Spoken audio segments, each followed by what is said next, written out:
What's more normalized and accepted, sadly, is the cheating. Yeah. All right, or yeah, it's cheap. I know about her. Don't bring it home, or don't bring any babies home, or the diseases and all that type of stuff. That's the American way.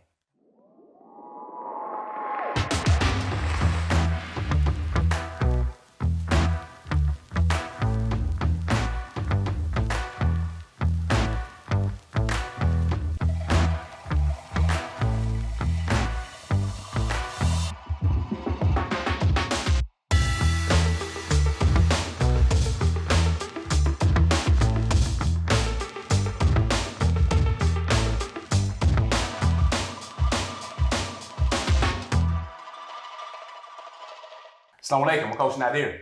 And I'm Coach Fatimah, his wife. And I'm Coach Nyla. I am also his wife. We are the founders of Outstanding Personal Relationships, as well as the co-authors of Let's Talk Polygyny Uncensored. Today, we really want to speak about something that is very important. And we want to just kind of point out some little, or maybe not little, probably large cognitive dissonance. Okay? Because polygyny, and we talk about it all the time. We let people know that we are not anti-monogamy. All right? Yes, we're pro-polygyny, no doubt. But we're simply pro-morals. So it doesn't matter necessarily the form of marriage you practice. What matters is that you work on getting better at practicing whatever form of marriage or relationship that you have. Very, very important. So here's the challenge, though. There are a lot of people that have issues with polygyny specifically. So there's the idea that polygyny is just something oppressive, or it means a man doesn't love the wife anymore, or doesn't have kids, and what's going to happen, and all this fatalistic type thinking, right? So we posit the question of, are you actually just anti-marriage? Because by being anti-polygyny, which is simply a form of marriage, you can really deduce that you're just really against marriage. See, there's nothing that makes one form or the other superior. What makes things superior is the high quality of fulfillment and value that you get from a marriage and building a strong family. Indeed. You know, so I know we've heard a whole bunch of different things, all kinds of topics, and well, polygyny is only to save the low in society, those who are looked down upon. Right. You know what I'm saying? So, and that's you don't have to go. You don't have to go far to find out what society thinks about that. You know what I'm saying? Whether you listen to relationship experts or gurus on the internet posted up with their super chats all the time. And it's you got the divorcees with kids or single mom with kids never married. Then of course, got divorcee with children. Then of course you got widows with children. You don't have children, you seem to be better on this run. It's like a whole system, right? But with that being said, is that only who polygyny is for? Yes, there's value. Of course we can see value. There's anybody, a person in their right thinking mind can't really deny that in those circumstances. But is that what it's limited to? All right, because again, polygyny is simply a form of marriage. Well, see, people are more comfortable with us discriminating against women that are able-bodied and healthy and younger or a little older, have kids prior to polygyny, Or that can't have children. We're okay with certain discriminations when it suits our ego and making us feel okay with polygyny. So if she's sick and she got cancer and she's lame and all of that stuff, great, marry her. We get it, because you got a really good excuse. But if she's young, if she's not young, if she's middle-aged, if she's healthy, if she's mentally sound, then we got a problem with it now. She can't be healthy. She can't be able-bodied. Because then there's a problem with the man then. And then there's really a problem with her for signing up to marry a man such as that. See, that whole thing, we're going to put the disability there, or the excuse. I don't care if it's a physical, mental disability, financial disability, whatever excuse they give it, it just suits and protects their ego in the box that they don't want marriage to come out of, that they want it to look this way, and it can't look another way, because if it looks another way, it's toxic. Not the people that practice it in a toxic way, but it's got to be monogamy, because that's what makes me feel safe. That's what we're used to. That's what we get, because you want to get it. See, that a lot of them don't even want to investigate or learn or be open enough to have the conversation about polygyny and why it's not a toxic practice. That's the part. At least be willing enough or open enough to say, okay, I'm not going to down it. I just don't understand it yet. Can you explain it to me? You know, some people just aren't willing to have the discussion at all. No, and one of the reasons, it's funny you mentioned that, because one of the reasons I remember I was speaking with some brothers, and one brother was like, he was telling his wife, you know, he wants to practice polygyny, he's considering it and everything, and talking about our videos. And her first response was like, I don't want no competition. And then other brothers I spoke to was like, yeah, man, you know what? Our country doesn't allow it, but, you know, it's not good because, you know what? They don't have any competition. So they just sit back, sit and get fat and do such and such. And it was bad because he just said the straight stereotype. It's funny, but I know what he's talking about. You know what I'm saying? The same thing. Sisters like, well, I don't want no competition. So they have this fear. And since the majority of the world does not practice polygyny, clearly, either the majority of the world is single or they're married in monogamy if they're married at all. Right? So therefore, it's become this threat. And it's such a small percentage of men that even practice it anyway. What's more normalized and accepted, sadly, is the cheating. Yeah. All right. Or, yeah, it's cheap. I know about her. Don't bring it home, or don't bring any babies home, or the diseases and all that type of stuff. That's the American way. And that's the thing that, you know, are you against marriage? If you're against polygyny, then you might as well say you're against marriage, because that's that whole thing of saying that, you know, well, don't bring it home. You can cheat, you can do this, whatever, as long as I don't know about it, but you know about it, type of thing. So, and then They make movies on that, Hall Pass and all that. Like, yeah. it's the thing. And then they have. Who was that? 3-Point King. Yeah. Him and his wife. Curry. Yeah. Oh yeah. Curry, the whole open thing now. Yes, I forgot about that. Yeah. Anyway, I'm sorry. I'm like, I was trying to thought. I forgot. I just personally think he just didn't want to be, you know, dealt with in the manner that Will was dealt with, Will Smith. But that's just my personal thing. I don't know. So anyway, go ahead. I forgot, but yeah, marriage. Yeah, and people a lot of people that talk about it, we'll just say that a lot of people that talk about it, make their arguments like they're pro-women, like they're for the women, and polygyny is negative against women, or women who practice, they must have low self-esteem, or it's, you know, they're catering to the man's needs and his, you know, whatever, his lust or desires. Thinking about him. Right. So when it comes down to it, it's like, are you really, you know, pro-women and how the women feel and everything like that? Because if there are women out there that are seeking companionship, who are single mothers, who are widowed, who just, you know, are looking for marriage and a husband, and they have their own idea of what marriage is to them, meaning that, hey, number of women that I've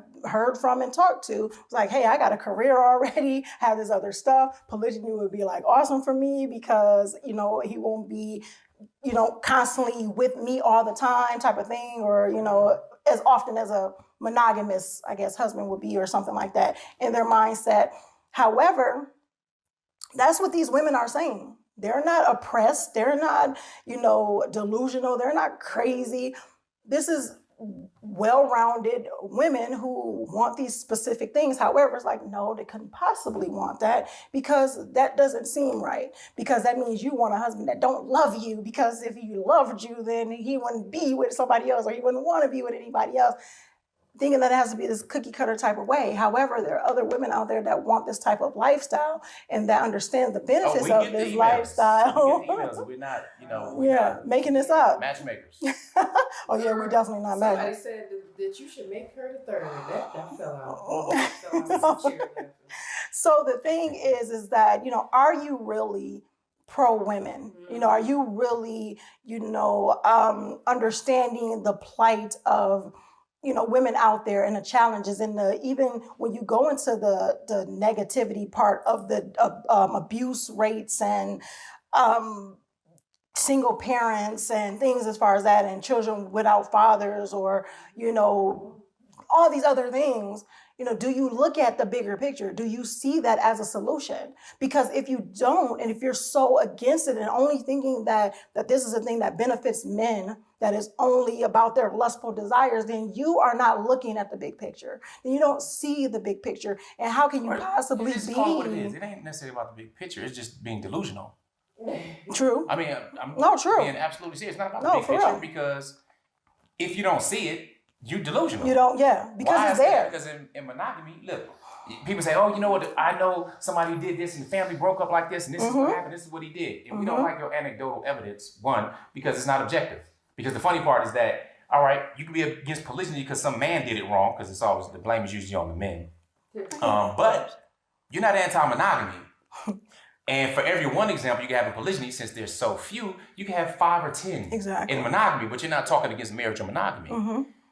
So every 9 seconds, a woman is assaulted or beat up. Every 18 seconds, a woman goes to the emergency room as a victim, basically, of domestic violence, or what they classify now as intimate partner violence.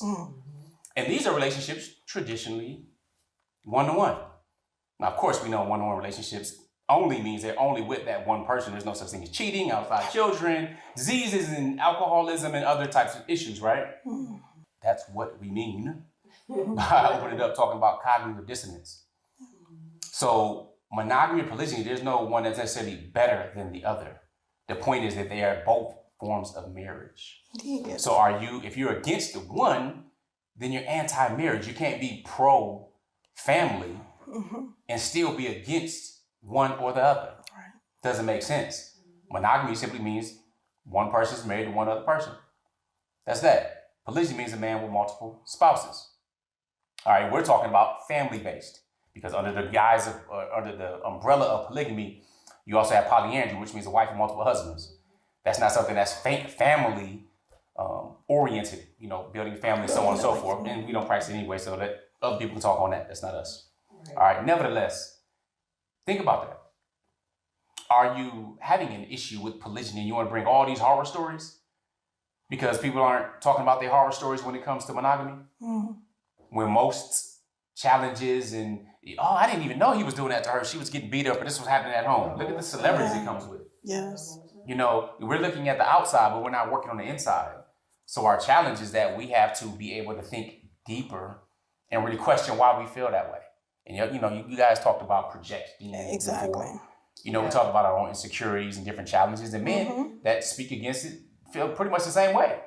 They have issues and challenges there too, because they don't want the responsibility of dealing with more than one woman. They won't desire more than one woman. There's no question on that. I've had any man say, you know what? Nah, more than one. No, I don't know what you're talking about. Never had that. They might whisper, hey man, what the hell is this? They'll do that all day. But when it comes to it, and if you hear a man adamantly talking against polygyny, just know, similar to those senators, like the Missouri senators, talking all crazy about those crazy homosexuals and all of that stuff, and next you know, he caught up in a hotel room with his boyfriend.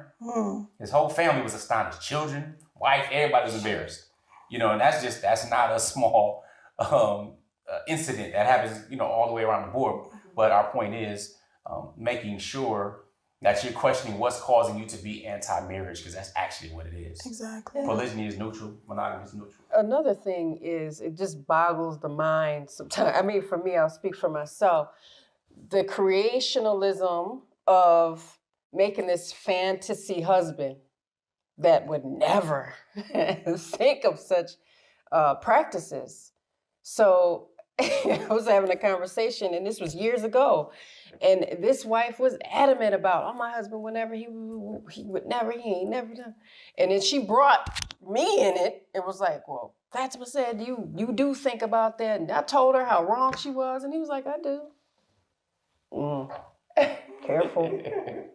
I do. Got me in trouble because, and that's fine. I mean, if he had to use me to transition into that conversation and be honest, I said, the thing is, you didn't think it because you didn't want to think it. You had created this fantasy that never was. He never told you he didn't want to. He never said it. You assumed it. And that's where the quote comes in. Your assumptions make an ass out of you. But she was shocked. And I'm like, I don't know why you were shocked. I told you. And then he just confirmed what I said. Now, this is before Coach Nazir was even in polygyny, but I'm like, I'm not a dummy either. That's still a man. And we need to quit acting like he doesn't have certain things in his mind, although we process things differently. Don't erase the fact that these thoughts are there and they're on the table for the men to speak about. But sometimes we're so busy creating this fantasy over there of what we think he should be or should say or how he should act or what desires he should have, that we're missing a lot of signs that polygyny is in his mind, is in his heart, and it's a goal of his, no matter if he decides to do it or not. You know, so quit making these fantasy husbands. I mean, I think it's, the whole thing about, just marriage. It's marriage. Whether it's polygyny or monogamy, it's a form of marriage. So again, as we stated multiple times in this video, if you are, anti-polygyny, you're anti-marriage, because that's what polygyny is, a form of marriage. And it is a moral form of marriage. Yeah, folks been conditioned so long and lied so much that they tricked a lot of people into thinking that it's something that is not normal. It's an abnormality. There's a disease in the heart of the man. And I'm thinking, I'm like, are they watching the men around them? I don't care if they, whatever religion they have, even if they feel as though they're godless. And I've met some very, some rough characters in my day, but I'm like, I've never known a straight man to just go, I'm gonna focus right here on this one woman. I don't see nothing else but her. I've yet to meet that person, because then I start going, this is really how men kind of think about things. They have, I always say they have really big hearts. So they have room for more than just one person. And more than just one wife in their heart. And we're so busy, some of us, minimizing the size of their heart that we don't see that they even have the thought. And I'm like, all of them had the thought that I met. Now, whether they practice it or not, I'm like, every man that I know was like, I don't know, I think I could share some time with someone other than you. In whatever way they said it. Now, it might not have been moral the way they said it, but I get it. I'm like, maybe that's just how things are. But to choose to be moral and make a decision to say, this is going to be a marriage, and then this is going to be another marriage is really important. And I just want to drive that point home. I'm trying to take something out of them that's there. Yeah, they don't need to meet us to be learning about polygyny, think about polygyny. No, they don't. So uninviting us to different events ain't gonna stop it. Oh, he talked to Coach Nazir. Oh, nah, he ain't gonna be talking about polygyny. Nah, Coach Nazir gonna tell him that he need to speak his mind, try to have an open conversation with you prior to, or at least y'all have a conversation about it. Honestly. You know what I'm saying? And if you're a woman, newsflash, you can actually initiate the conversation. It's a conversation. Yeah. Speak about it. Deal with those emotions and feelings and get that stuff out. All right? Don't come back complaining that you didn't speak about it, you did something you didn't like, but you wasn't willing to talk about it. Just saying. It's a thing. You initiate the conversation, you will be able to understand, you'll be able to communicate, you'll be able to understand the different sides of it, and it won't be just your, whatever it is that you just have that's blocking your mental. If you are a person that's anti-polygyny, or you feel that you may be anti-polygyny because you don't have all the answers, or you just don't understand it. So initiate conversation. Indeed. And in the comments, you stuck with us this whole while, put down in the comments pro-marriage. Pro-marriage. Pro-marriage if you're pro-marriage. If you're not pro-marriage, it is what it is. But also consider subscribing, hitting that bell, stay updated. We're going to rock out some GLC. Make sure you are growing intentionally, loving fearlessly, and connecting on a higher level every single day. Assalamu alaikum. Peace. Peace.